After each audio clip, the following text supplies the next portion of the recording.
निकिता शाह और आप सभी को देव दीपावली और कार्तिक पूर्णिमा की बहुत बहुत शुभकामनाएं। हम सब जानते हैं दोस्तों कि कार्तिक मास की अमावस्या के बाद में जो पूर्णिमा आती है, कार्तिक मास की पूर्णिमा, वह अंधेरे का सर्वनाश करती है।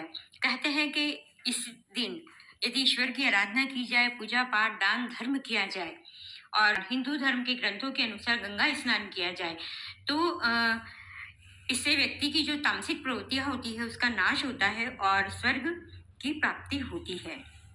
ऐसा भी कहा जाता है कि इस दिन जब कृतिका नक्षत्र होता है उस समय यदि भगवान शिव के दर्शन किए जाए तो व्यक्ति को 7 जन्म तक इसका फल मिलता है। 7 जन्म तक व्यक्ति ज्ञानी और धनवान होता है। सिख समुदाय के लोग कार्तिक पूर्णिमा को प्रकाश पर्व के रूप में मनाते हैं और इसी तरह जैन शासन में भी इस पर्व का अपना एक अलग महत्व है।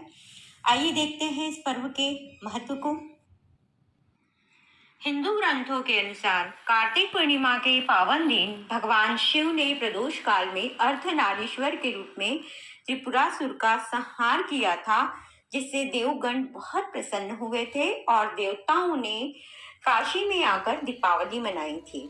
यह भी कहा जाता है कि महादेव द्वारा त्रिपुरासुर का वध करने के कारण भगवान विष्णु ने महादेव को त्रिपुरारी नाम दिया था, इसीलिए कार्तिक पूर्णिमा को त्रिपुरारी पूर्णिमा भी कहा जाता है।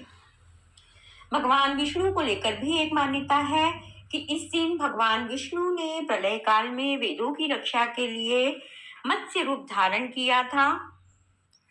ब्रह्मा जी को लेकर भी एक मान्यता है कि इस दिन ब्रह्मा जी का ब्रह्म सरोवर पुष्कर में अवतरण हुआ था और इसी कारण कार्तिक पूर्णिमा के अवसर पर लोग ब्रह्मा की नगरी पुष्कर आते हैं और वहां पर सरोवर में स्नान करने के पश्चात पूजा अर्चना कर दीपदान करते हैं। कार्तिक पूर्णिमा के दिन गंगा स्नान का भी बहुत महत्व है और लोग गंगा स्नान कर सायंकाल को दीपदान करते हैं। इस दिन सिखों के प्रथम गुरु श्री गुरु नानक देव जी का जन्मदिन भी मनाया जाता है और इस पर्व पर सभी गुरुद्वारों में विशेष पूजा प्रार्थना होती है। जैन धर्म में इस पर्व का अलग महत्व है।